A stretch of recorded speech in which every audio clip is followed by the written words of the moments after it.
오늘 함께 나눌 말씀의 제목은 막연한 두려움을 이기고 현재를 움직이는 비전의 힘이라는 제목으로 여러분과 말씀 나누고자 합니다. 여러분, 제가 지난 한 주간 또 여러 가지 상담을 하면서 참 마음에 남는 상담이 하나 있었습니다. 한 청년이 찾아왔어요. 이제 대학교 1학년입니다. 대학교 1학년인데 이 친구는 지난 한 해 동안 재수를 하면서 정말 제가 옆에서 다 봤거든요. 너무나 열심히 그 시험을 입시를 준비해 왔었어요. 그리고 그 노력에 걸맞게 좋은 학교, 원하는 학과에 잘 입학을 했습니다. 그래서 이 한 학기를 잘 다니고 있었어요. 큰 기쁨이 있었어요. 근데 이제 이 친구가 이렇게 찾아온 겁니다. 어떤 고민으로 찾아왔냐면, 목사님, 제가 잘 다니고 있었는데 지금 다니는 학과를 좀 옮길까라는 생각을 합니다. 전과를 하든지 아니면 아예 편입을 하든지. 왜 그러냐, 여러 가지 이유를 이야기를 했지만 결정적인 이유를 이야기하더라고요.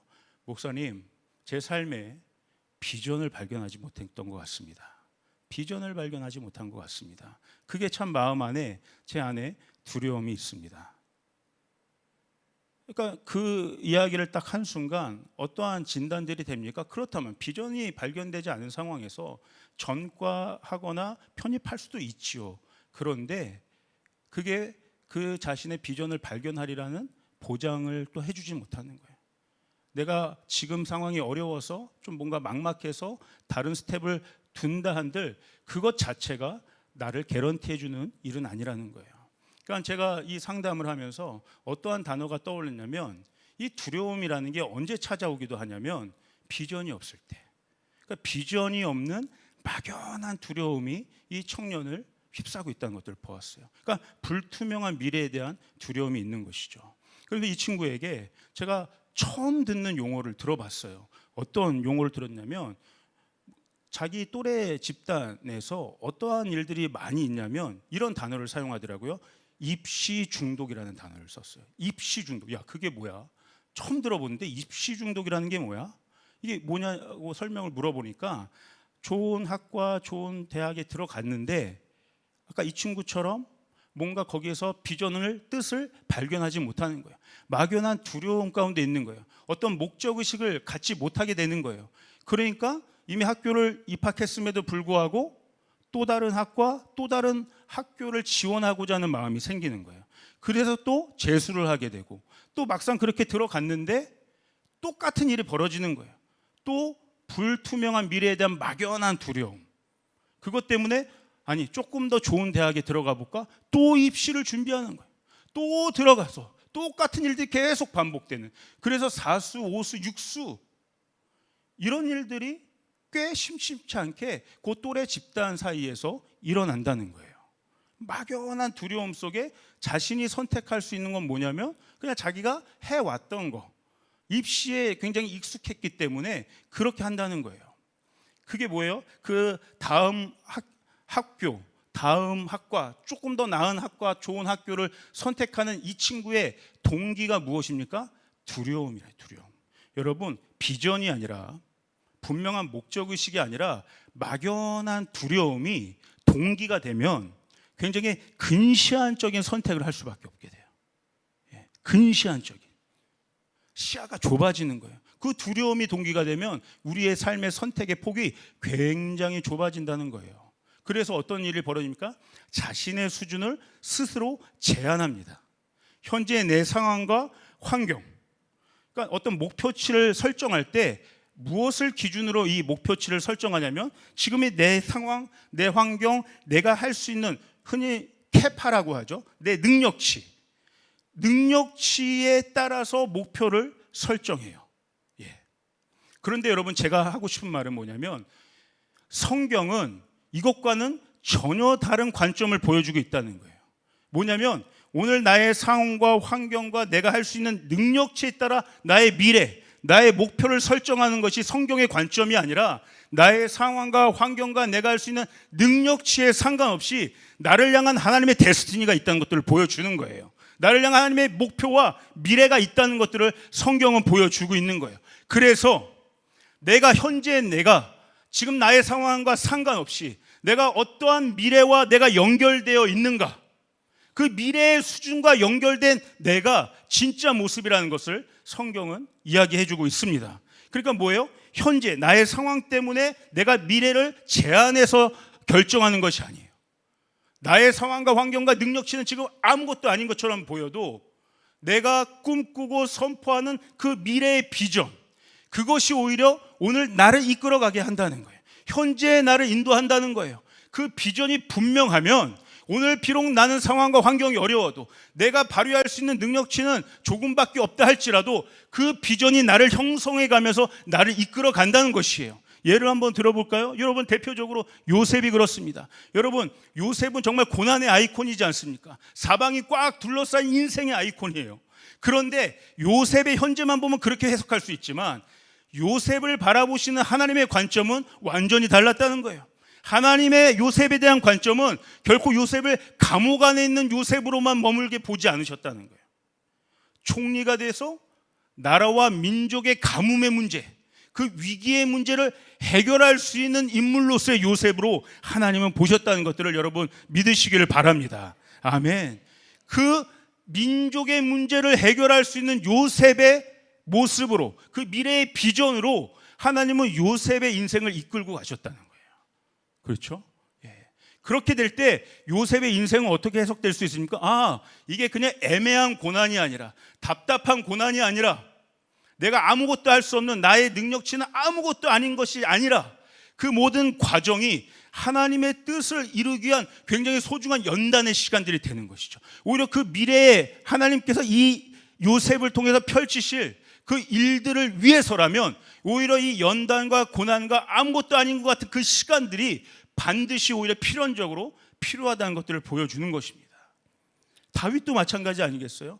하나님이 다윗을 보는 관점은 무엇입니까? 목동 다윗으로만 머물지 않았다는 거예요. 아둘람 굴에 있는 다윗으로만 하나님은 다윗을 보지 않으셨다는 거예요. 어떤 모습으로 하나님은 다윗을 보셨어요? 아둘람 굴에 있을 때도, 광야를 통과할 때도 다윗을 바라보는 하나님의 관점은 이스라엘의 왕이 되어서 하나님과 같은 메시아를 예표하는 왕이 되고 하나님의 뜻을 이 땅 가운데 임하게 하는 하나님의 통치를 실현시키는, 하나님이 세우시고 기름 부으신 왕으로서의 다윗을 보고 계신 것이죠. 다윗도 알았을 거예요. 나에게 어린 시절에, 목동의 시절에 사무엘이 와서 왕의 기름을 부어주었어요. 이것이 다윗의 마음 가운데 있었을 것입니다. 이것이 다윗의 인생의 미래의 비전이 되었을 것이에요. 그러나 그의 행보를 보면 여러분, 왕과는 거리가 멀잖아요. 가면 갈수록 어려운 상황들이에요. 그럼에도 불구하고 제가 믿기로는 다윗 안에 하나님께서 그를 왕으로서 기름 부으신 그 사건을 잊지 않았을 것이라는 거예요. 요셉도 마찬가지예요. 어린 시절 꿈을 하나님이 꾸게 하셨습니다. 미래를 그리게 하셨어요. 그러나 그것이 무엇인지 정확히 알지는 못했지만 뭔가 사람들이 자신에게 와서 절하고 뭔가 자신이 높여지는 그런 그림인 거는 분명한 것 같은데, 인생을 가면 갈수록 그것과는 상관없는 그림이 되는 것 같죠. 그럼에도 불구하고 제가 믿기로 요셉 안에 이 그림이 포기되어지 않았다는 것이에요. 어려운 고난의 순간에도 하나님이 주신 미래의 비전들을 절대로 꺾지 않았습니다. 저는 여러분 여기에서 오해를 하지 않으셨으면 좋겠어요. 어떤 세상의 성공주의를 말하는 것이 아닙니다.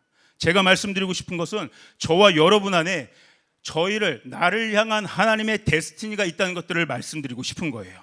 하나님께서는 예수 그리스도를 통해서 구원받은 우리의 미래의 모습을 보고 계신 거예요. 이전 것은 지나갔으니 보라, 새 것이 되었도다. 새로운 존재가 되어서 하나님의 데스티니를 이루게 하시는 그 모습으로서의 저와 여러분을 하나님은 보고 있다는 것들을 얘기하는 거예요. 그래서 저는 이것을 인간의 성공에 대한 문제가 아니라 하나님의 승리에 대한 차원으로 저는 여러분에게 말씀드리고 싶어요. 그런데 우리가 그 하나님의 데스티니, 나를 향한 하나님의 데스티니라고 하죠. 하나님의 그 비전, 하나님의 뜻을 발견하지 못하면 이 세상에 있는 동안은 너무나 세상의 메시지가 강력하기 때문에, 우리를 두렵게 하는 요소들이 너무나 많기 때문에 우리가 먼 그림을 그려내지 못하면 근시안적인 선택을 하면서 살아갈 수밖에 없게 되는, 그 막연한 두려움 속에. 이러한 관점에서 성경은 그리스도인의 정체성을 어떻게 설명하고 있는지 한번 보고 싶습니다. 우리 갈라디아서 5장 5절의 말씀을 한 목소리로 한번 읽어볼까요? 자, 함께 한번 읽어보도록 하겠습니다. 시작. 우리가 성령으로 믿음을 따라 의의 소망을 기다리노니. 예, 아주 짧은 말씀이에요. 여기 한번 보세요. 성령으로, 그리스도인은 누구냐? 성령으로 믿음을 따라 의의 소망을 기다리는 자다. 여러분 한번 이 개념을 오늘 이 예배 가운데, 이 말씀 가운데 한번 분명히 인식하셨으면 좋겠어요. 그리스도인은 누구냐? 성령으로 믿음을 따라 의의 소망을 기다리는 자다. 이게 조금 더 무슨 말이냐면, 성령으로 믿음을 따른다는 건 다른 말로 뭐하냐면, 우리의 믿음이 활성화될 때, 우리의 믿음이 활성화될 때 성령께서 우리 안에 운행하신다는 뜻이에요. 예. 성령으로 믿음을 따르란 말이 뭐예요? 우리 안에 믿음이 활성화되는 것들을 통해서. 그러니까 우리의 반응이, 믿음의 반응이 중요하다는 것입니다, 여러분. 믿음은 우리의 몫이에요. 우리가 믿음을 활성화시킬 때 어떤 것이 자연스럽게 같이 운행되기 시작해요? 성령님이 우리 가운데 자연스럽게 운행되기 시작하는 거예요.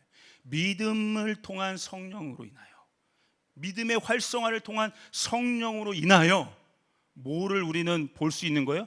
의의 소망을 볼 수 있는 거예요. 의의 소망, 의라는 거 뭐예요? 하나님의 의로우심은 완전하신 거예요. 하나님의 의로우심은 온전하신 거예요. 우리를 향하신, 저와 여러분의 인생을 향하신 하나님의 뜻은 완전하고 의로우신 줄 믿습니다. 예, 우리 안에 믿음이 막 활성화되면 성령이 우리를 어떻게 인도하는 거예요? 우리를 향하신 하나님의 완전한 모습을 보게 하시는 거예요. 우리를 향하신 하나님의 완전한 데스티니를 꿈꾸게 하시는 거예요. 나는 지금 상황과 환경은 묶여있는 것 같지만, 도저히 꿈꿀 수 없는 상황 같지만, 그럼에도 불구하고 오늘 이 자리에서 내가 주님을 믿는 믿음이 내 안에 거하기 시작하면 성령이 어떻게 나를 인도하세요? 하나님이 나를 향한 인생의 목적이 무엇인지를 보게 하신다는 거예요. 그걸 꿈꾸게 하신다는 거예요. 그 미래의 모습을 그리게 하신다는 겁니다. 그것을 기다리는 거예요. 그것을 갈망하는 거예요. 이게 그리스도인의 현실의 문제를 뚫고 가는 그리스도인의 현존의 모습이라고 사도 바울은 이야기하고 있는 거예요. 여러분, 성령께서는 언제나 우리를 미래를 향하게 하세요. 하나님의 의가 이루어질 그림을 보게 하십니다. 나는 연약하고 힘이 없지만 내게 그 길을 꿈꾸고 가게 할 수 있는 힘과 능력과 필요한 자원들을 공급하실 줄 믿습니다. 여러분, 비전이란 게 바로 이런 거예요. 지금 나는 마른 뼈와 같은 상황이지만 내가 믿음을 여전히 이 시간 속에서 발휘하면 성령께서 어떻게 하시는 거예요? 나를 살아나게 하시는 거예요. 생기를 불게 하시는 거예요. 군대가 되는 꿈을 꾸게 하시는 거예요. 마른 뼈의 상태에서. 여러분, 예언 기도라는 게 그런 것 아니겠습니까? 성도들이 목회자들한테, 사역자들한테 기도를 받을 때 어떤 기도를 목회자들이 합니까? 근시안적인 내일 먹고 살 문제를 얘기합니까? 그렇지 않아요. 저 낙담 가운데 있는, 저 바닥 가운데 있는 성도에게 당신이 군대가 될 것입니다. 당신의 인생이 풍성하게 될 것입니다. 하나님이 당신의 뜻을 이루게 하실 것입니다. 저 큰 그림들을, 그 비전들을 선포해 주는 게 예언 기도인 거죠. 그럴 때 성도들의 마음이 다시 살아나지 않습니까? 다시 힘을 얻지 않습니까? 이것이 비전의 힘이에요. 여러분, 성경적인 세계관이 있습니다. 히브리적인 세계관이라고도 하죠. 이 성경적인 세계관은 항상 이렇게 대칭을 이룹니다. 하늘이 있으면 땅이 있는 거예요.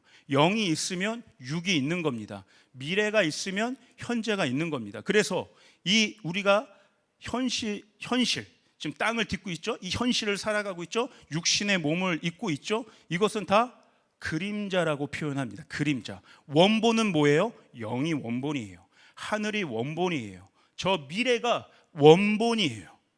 그 원본을 이 그림자로 비춰주고 있는 거예요. 다른 말로 하면 원본에 문제가 있으면 그림자에도 문제가 생긴다는 거죠. 원본이 뭔가 찌그러지면 그림자도 찌그러진다는 거예요. 우리의 영에 문제가 있으면 우리의 육에도 문제가 생긴다는 거예요. 우리가 하늘을 온전하게 작동시키지 못하면 우리의 땅도 문제가 생긴다는 거예요. 우리가 미래를 올바르게, 하나님은 우리의 미래를 그렇게 그리지 않으시는데 우리 스스로 그 미래를 제한해버리면 우리의 현실에도 문제가 있다는 것들을 보여주는 거예요. 오늘 그 문제를 제일 정확하게, 적나라하게 보여주는 사례가 바로 저는 사무엘상의 엘리 제사장이라고 이야기하고 싶습니다. 이 사무엘상에서 소개하는 이 엘리 제사장의 모습은 육신이 나이가 들어서 노쇠했다고 해요. 그냥 이 육신의 노쇠함을 성경이 그냥 보여주는 것이 아니에요. 이 원본의 엘리 제사장과 이스라엘 백성의 원본의 문제가 생겼음을 보여주는 거예요. 그 문제가 생겼기 때문에 그것을 반추해서 오늘 엘리 제사장의 육신도 노쇠하고 병들었다는 것들을 이야기해 줍니다. 한번 사무엘상 4장 15절을 보면 이렇게 나와 있습니다. 이렇게 제가 이야기해 볼게요. 그때 엘리의 나이가 98세라 그의 눈이 어두워서 보지 못하더라. 먼저 어떤 육신의 문제가 있어요? 눈이 어두웠다고 나와 있습니다. 그러니까 제가 다시 한번 여러분 기억하세요. 무엇이 먼저 문제였기 때문에 성경은 오히려 상징적으로 눈이 어두웠다고 이야기하는 거예요? 영의 눈에 지금 문제가 생기고 있다. 영적인 것이 지금 문제가 생겼기 때문에 상징적으로 지금 엘리 제사장의 육의 눈도 어두워졌음을 이야기하고 있습니다. 그러니까 지도자로서 분별력이 없고 통찰력이 없었어요. 하나님의 비전과 계시와 이상과 뜻을 전혀 분별하지 못했어요. 그 결과는 뭐예요? 영적인 것들, 하늘, 미래를 바라보지 못하니까 땅에서 무감각해지고 있다는 거예요. 자신의 제사장의 아들들이 심각한 영적인 죄를 범하고 있음에도 불구하고 그걸 심각하게 바라보지 못했어요. 그 죄가 어떠한 파장을 일으켜서 어떤 죄의 결과를 낳을지에 대해서도 무관심했어요. 그래서 어린 사무엘이 꿈을 꾸고 와서 이 엘리 제사장에게 대언을 합니다. 하나님이 제게 말씀해 주셨어요. 엘리 제사장님의 그 가문이 심판을 받게 될 거라는 경고의 메시지가 저를 통해서 하나님이 전해 주셨어요. 그 엄청난 예언적인 이야기를 들었음에도 불구하고 그 경고를 들었음에도 불구하고 엘리 제사장은 어떻게 반응했는지 보세요. 여러분 사무엘상 3장 18절입니다. 한번 같이 읽어볼까요? 시작. 사무엘이 그것을 그에게 자세히 말하고 조금도 숨기지 아니하니 그가 이르되 이는 여호와의 신이 선하신 대로 하실 것이니라 하니라. 어떻게 얘기했어요? 사무엘 통해서 심판이 경고로 이렇게 주어지고 있는데 너무 쿨해요. 하하, 그러니 사무엘아, 이것을 말씀하시는 것은 여호와 신이 선하신 대로 하실 것이야. 하하하. 자신의 가문이 지금 망할 것이라는데, 자신의 자녀와 자녀 대대 손손의 이 가문에 하나님의 심판을 받게 될 사인을 받고 있음에도 불구하고 어이구 내가 큰일 났구나, 내가 이러면 안 되겠구나, 내 눈이 육적인 눈이 어두워졌을 뿐만 아니라 그동안 내 영의 눈이 가려져 있었구나, 이러면 안 되겠구나, 하나님 살려주십시오, 하나님 살려주십시오, 저의 영을 다시 깨워주십시오. 그렇게 통에 잡아가며 바짝 엎드림에도 불구하고 너무 쿨한 거예요. 남의 집 얘기하듯이 하는 거예요. 하나님이 뜻대로 될 것이야. 여러분, 문제의 본질이 뭔지 전혀 감을 잡지 못하고 있는 거예요. 영적인 무관심이 팽배하고 있습니다. 종교화된 신앙이라고 얘기할 수 있어요. 사랑하는 우리 조이풀 성도 여러분, 여러분의 삶 가운데 어떤 어려움이 있습니까? 어떤 문제가 있습니까? 그러면 반드시 그 문제의 진단을 어디서부터 해야 돼요? 영적인 원본을 진단하기 시작해야 되는 거예요. 땅의 문제일수록 땅에서 이 문제를 진단하면 답이 나오지 않습니다. 어디에서부터 문제를 진단해야 돼요? 원본에서. 하늘이, 내 위에 펼쳐져 있는 하늘이 잘 작동되고 있는가? 내 영이 지금 깨어 있는가? 나의 미래는 막혀 있는가? 스스로 제한하고 있는가? 아니면 내가 이런 어려운 상황에도 불구하고 하나님의 일을 내가 꿈꾸고 소망하고 있는가? 영의 눈이 가려진 거죠. 두 번째, 엘리의 몸에 문제가 있었습니다. 한번 사무엘상 4장 18절도 같이 읽도록 하겠습니다. 시작. 하나님의 괴를 말할 때 엘리가 자기 의자에서 뒤로 넘어져 문 곁에서 목이 부러져 죽었으니 나이가 많고 비대한 까닭이라. 그가 이스라엘의 사사가 된 지 40년이었더라. 이스라엘 백성이 블레셋의 전투에서 완전히 크게 패배하고 맙니다. 그래서 이 엘리의 아들도 죽고 말아요. 그 소식이 엘리에게 전해진 거예요. 당신의 아들들이 죽었습니다. 그리고 결정적으로 여호와의 궤, 언약궤를 빼앗겨 버렸어요. 그 소식을 들은 엘리 제사장이 어떤 일이 일어났어요? 성문 의자에 앉아 있다가 뒤로 벌러덩 자빠진 거예요. 목이 부러져 죽었어요. 그런데 이 뒤로 벌렁 자빠져서 목이 부러져서 죽은 실제적인 원인을 뭐라고 얘기하게요? 나이가 많고 비대했다. 쉽게 말하면 살이 많이 쪘다는 거예요. 몸이 비대해서 중심을 잡을 수 없어 조금만 놀래도 뒤로 자빠져가지고 이게 온 거예요. 여러분 여기 몸이 비대하다. 실제로 뚱뚱했다는 얘기, 한마디로 말하면 뚱뚱했다의 이 표현이 뭐냐면 카보드예요. 카보드. 육중했다, 뚱뚱했다, 무게가 많이 나갔다는 거예요. 이 카보드라는 단어는 그렇게 무게를 뜻하는 겁니다. 그런데 동시에 이 카보드라는 이 무게라는 뜻이 어디에 쓰이냐면 지성소에 임하시는 하나님의 영광의 임재, 그것을 카보드라고 해요. 그 무게, 지성소의 하나님의 임재가 아주 그냥 강력하게, 정말 이곳에 하나님의 임재가 강력하게 임하는 것들을 우리가 느낀다면 그걸 뭐라고 표현할 수 있어요? 하나님의 카보드의 임재, 영광의 임재가 가득했다. 똑같은 단어를 써요. 영적인 것에도 카보드, 육적인 것에도 카보드. 근데 지금 엘리의 몸은 어때요? 육적인 몸에 카보드가 올라가 있는 거예요. 반대로 어떤 것이 소멸되어 있는 거예요? 영적인 하나님의 영광과 하나님의 임재를 담아야 될 성전으로서의 그의 몸에, 그의 영의 카보드는 죽어 있는 거예요.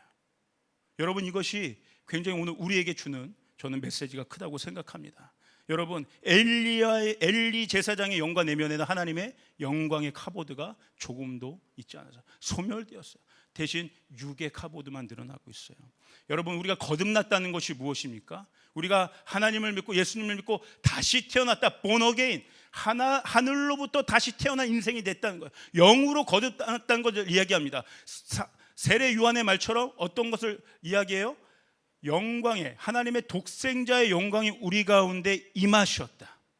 우리가 거듭났다는 것, 다시 태어났다는 건 뭐예요? 하나님의 독생자의 영광이 우리 가운데 거하심에, 하나님의 카보드가 우리 안에 실제적으로 충만하게 거하셨다는 상태가 우리가 다시 태어났다라는 의미입니다.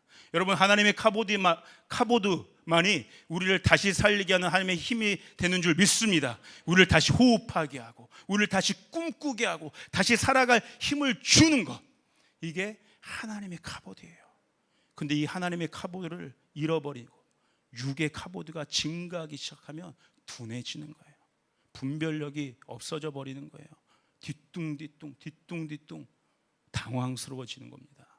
사랑하는 우리 주의풀 성도 여러분, 어디에 우리의 카보드를 담으시겠습니까?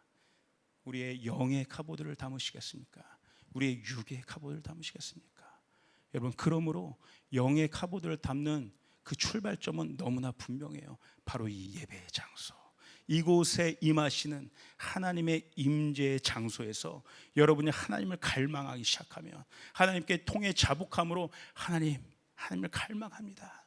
저는 아무것도 아닌 존재입니다. 하나님이 필요합니다. 내겐 하나님이 필요합니다. 나의 영의 눈을 뜨게 하여 주시고, 영의 길을 열어 주시고, 다시 한번 나의 영을 소생시켜 주시옵소서. 날마다 나의 육신을 십자가에 못 박고 주님의 십자가의 생명을 내 안에, 내 삶의 중심으로 놓기 시작할 때 우리 안에 하나님의 영광의 카보드가 임하게 될 줄 믿습니다. 엘리 제사장의 인생의 결론이 있어요. 그에게 며느리가 있었습니다. 이미 아들들은 다 죽었습니다. 근데 이 비나스라는 아들의 이제 부인이 있었죠. 이 엘리 제사장의 부인이에요. 근데 이 여인이 이제 만삭이 된 상태였어요. 근데 그때 똑같은 소식을 들은 거예요. 당신의 아들, 당신의 남편이 죽었습니다. 당신의 시아버지 엘리 제사장도 죽고 말았습니다. 결정적으로 하나님의 언약궤가 탈취당했습니다. 블레셋에게 빼앗겨 버렸습니다. 이 만삭이 된 이 비느하스의 부인이 이 소식을 듣고 절망하기 시작했어요. 낙담하기 시작했어요. 그가 아들을 낳았습니다. 아들을 낳았다는 건 그 당시에 어마어마한 축복이에요.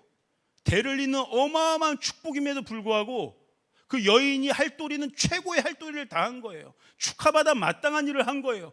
그럼에도 불구하고 이 아들을 낳았는데 아무런 감동이 없는 거예요. 아무런 소망이 없는 거예요. 사무엘상 4장 20절을 한번 보시겠어요? 죽어갈 때 곁에 이게 막 고통 가운데 막 신음하고 있는 거예요. 아이를 낳았음에도 불구하고 여인들 그에게 이르되 두려워하지 말라, 네가 아들을 낳았다 하되 어떤 반응이에요? 그가 대답하지도 아니하며, 아들을 낳았는데 어떤 대답도 하지 않아요. 어떤 기쁨도 없어요. 관념하지도 아니하고 그 아들에 대한 생각이 아무것도 안 든다는 거예요. 미래가 막혀버려 있다는 거예요. 그러면서 이렇게 이야기해요. 이 부인이 21절에 이르기를 영광이 이스라엘에게서 떠났다 하고 아이 이름을 이가봇이라 하였으니, 이가봇이 어떤 뜻이요? 하나님의 영광이 떠나버렸다는 거예요. 하나님의 카보드가 소멸됐다는 거예요. 이는 하나님의 괴가 빼앗겼고 그의 시아버지와 남편이 죽었기 때문이며, 또 이르기를 내가 하나님의 괴를 빼앗겼으므로 영광이 이스라엘에서 떠났다 하였더라. 아들을 낳았는데 그 아들의 이름을 뭐라고 진 거예요? 하나님의 영광이 떠났다는 이가봇이라는 이름을 진 거예요. 여러분, 세상에 어떤 엄마가 자기 아들의 이름을 이가봇이라고 질 수 있겠어요? 하나님의 영광이 떠나버린 자녀라는 그 이름을 어떻게 그렇게 네이밍을 할 수 있겠어요? 이건 저주 아니겠습니까? 누가 그렇게 지을 수 있겠어요? 그런데 제가 이렇게 떠올려, 소망이 없는 사람은요, 소망의 이름을 떠올릴 수 없는 거예요. 이 아이가 무슨 죄입니까? 그러나 그 부모가 전혀 그 대위에 할아버지가, 그 아버지들이 잘못 저지른 죄, 영광을 소멸시킨 그 죄로 인하여 이 아이는 엄청난 저주 속에서 살아갈 수밖에 없게 된 존재가 된 거예요. 사랑하는 우리 여기 부모 세대들, 우리 청년들도 있지만 여러분 부모 세대들 여기 계시지 않습니까? 간곡하게 부탁드립니다. 여러분의 상황과 환경과 형편이 아무리 어려워도 여러분 소망을 붙잡으시길 바랍니다. 믿음을 발휘하시길 바랍니다.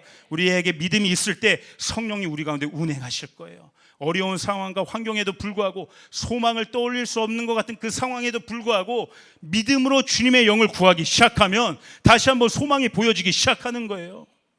그리고 그 소망의 꿈이 내 자녀들에게 이어지는 것이에요. 그런데 어렵다고 해서 여기서 내가 믿음을 발휘하지 못하면 어떠한 소망도 보지 못하고, 그 소망 없음이 어디에로 전가돼요? 내 자녀 세대에게도 전가된다는 것들을 여러분 기억하셨으면 좋겠어요.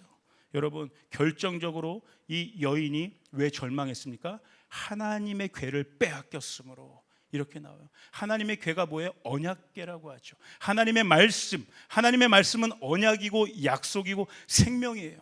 하나님의 언약궤를 빼앗겼다는 건 뭐예요? 하나님의 약속을 상실해버렸다는 거예요. 하나님의 비전을 꿈꾸지 못하기 시작했다는 거예요. 나를 향하신, 이 백성을 향하신 하나님의 원대한 비전과 미래와 데스티니가 있는데 그 하늘 문이 막혀버렸다는 거예요. 하나님의 언약궤를 빼앗겼다는 건 이거예요. 미래와 비전과 소망을 빼앗겼다. 사랑하는 여러분, 예배가 죽으면 그래서 미래가 닫히는 거예요. 예배가 죽으면 하늘 문이 닫히는 거예요. 저는 요즘에 가장 저를 가슴 띵뛰게 하는 구절이 있어요. 바로 사도행전 2장 17절이에요. 말세 마지막 때에 하나님께서 다시 한번 성령을 통해서 우리의 전 세대 가운데 하나님의 영을 부으실 것이다.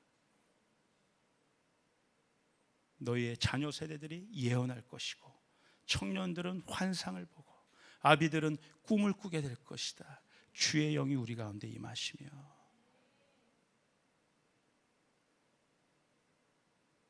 이게 너무 유명한 말씀이잖아요.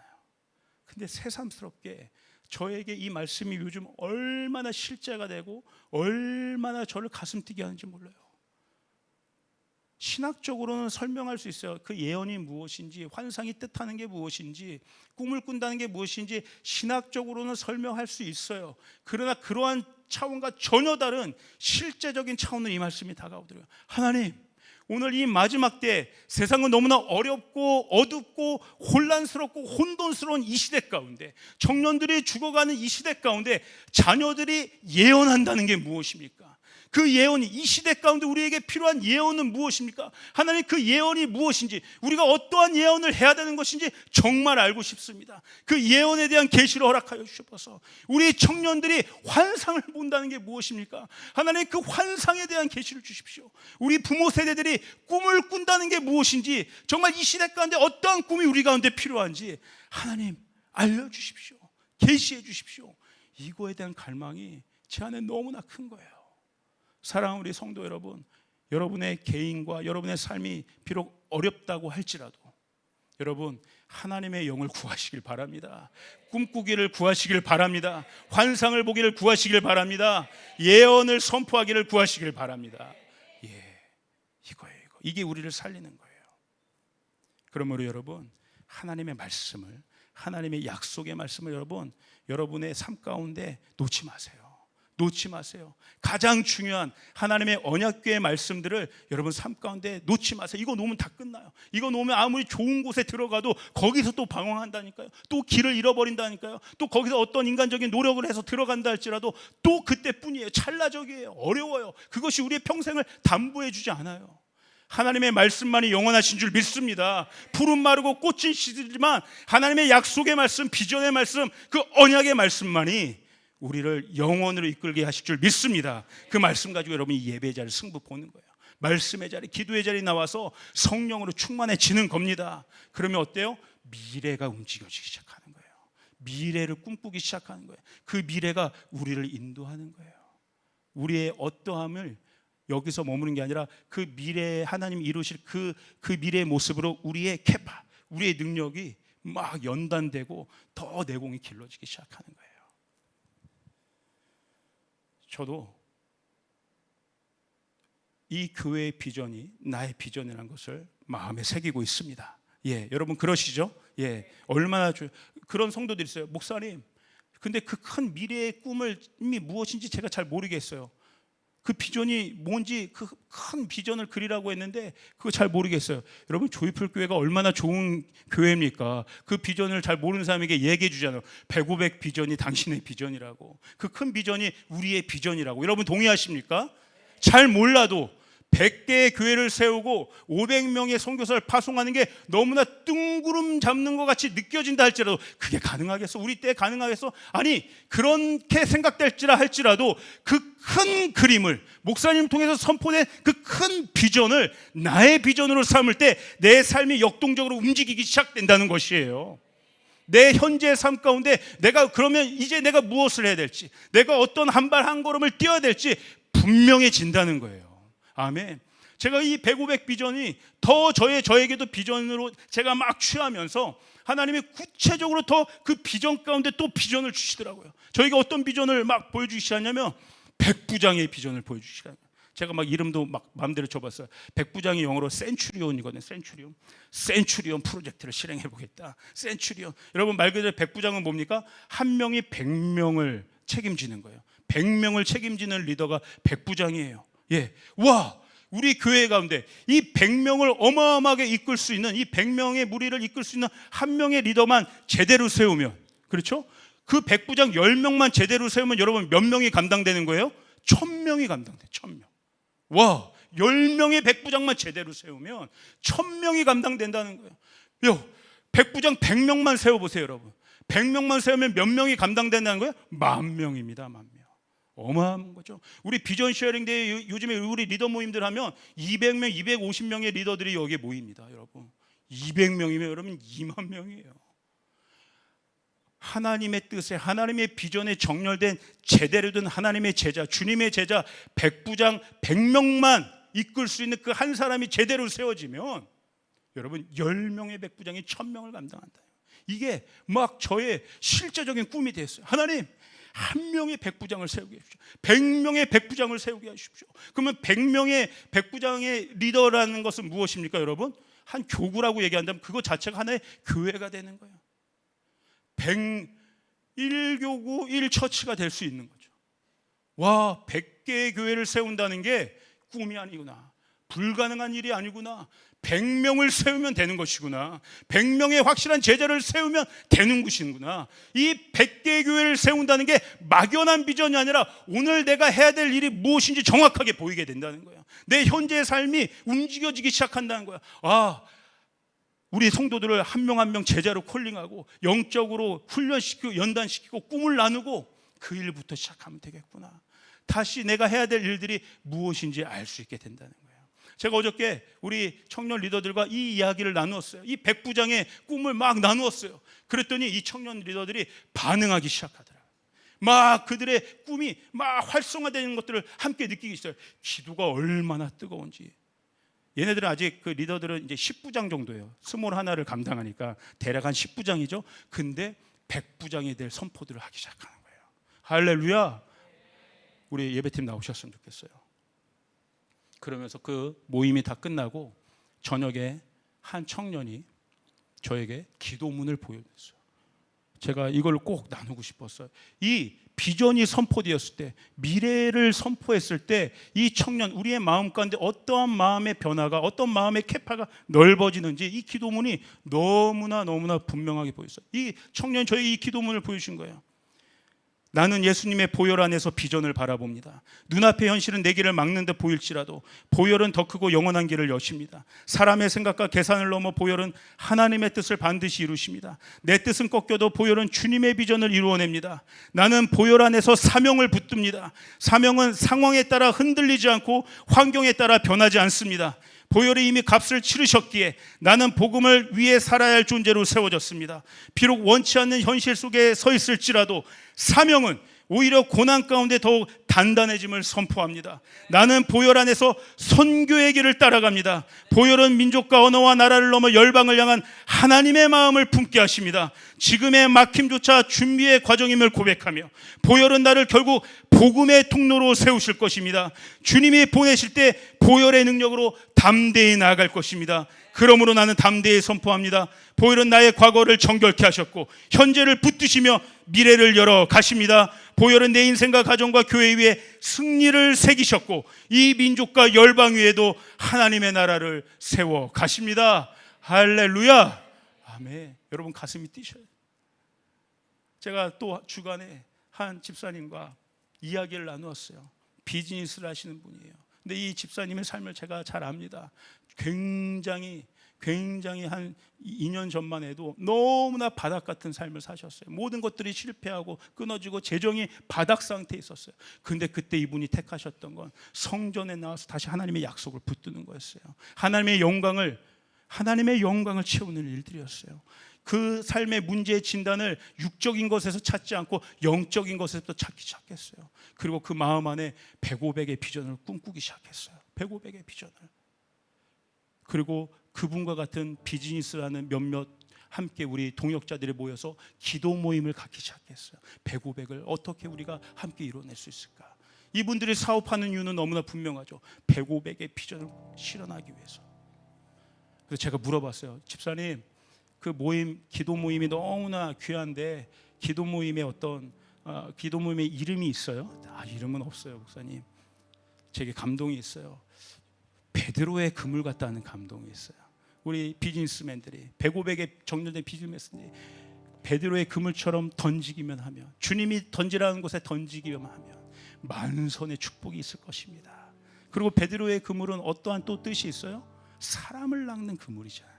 영혼들을 추수하는 그물이 될 겁니다. 그래서 좀 저는 유치했지만 그냥 던졌어요. 그 기도 보면 피터스 넷 어떻습니까? 베드로의 그물, 피터스 넷. 처음에 조금 이렇게 반응이 심상치 않, 이렇게 별로 이렇게 시원치 않았어요.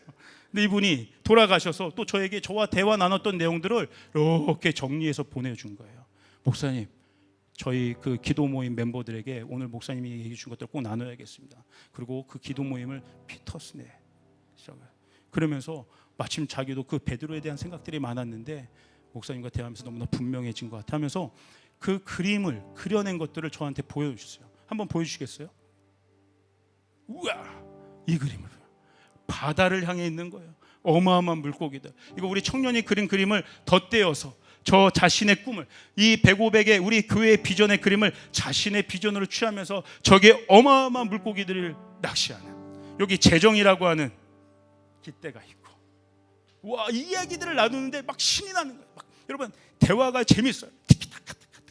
막 과거에 묶여있는 대화가 아니라, 현실에 낙담하는 대화가 아니라, 어렵고 힘들지만 미래를 향해서 함께 꿈꾸며 비전을 꿈꾸는 그 대화가 얼마나 재밌는지 몰라요.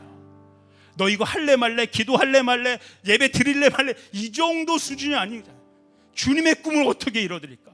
무궁무진하게 대화가 끝이 나요. 아직 우리의 현실은 아무것도 아닌 것 같지만 하나님의 꿈을 꾸기 시작할 때, 그 대화를 나눌 때 서로 너무나 기분이 좋은 거예요. 여러분 얼마나 신나니까. 여러분 꿈꾸는 대화를 나누시길 바랍니다. 비전의 이야기를 나누시길 바랍니다. 예수님의 오병이어로 5,000명을 먹이는 그림을 그리셨어요. 그리고 그 가진 것으로 하늘에 맡기시며 감사하며 예배하셨습니다. 오늘 이 원대한 비전이 여러분에게 꿈꾸어지기를 축복합니다. 이 미래가 여러분의 삶을 만들어나고 이끌어나가기를 축복합니다.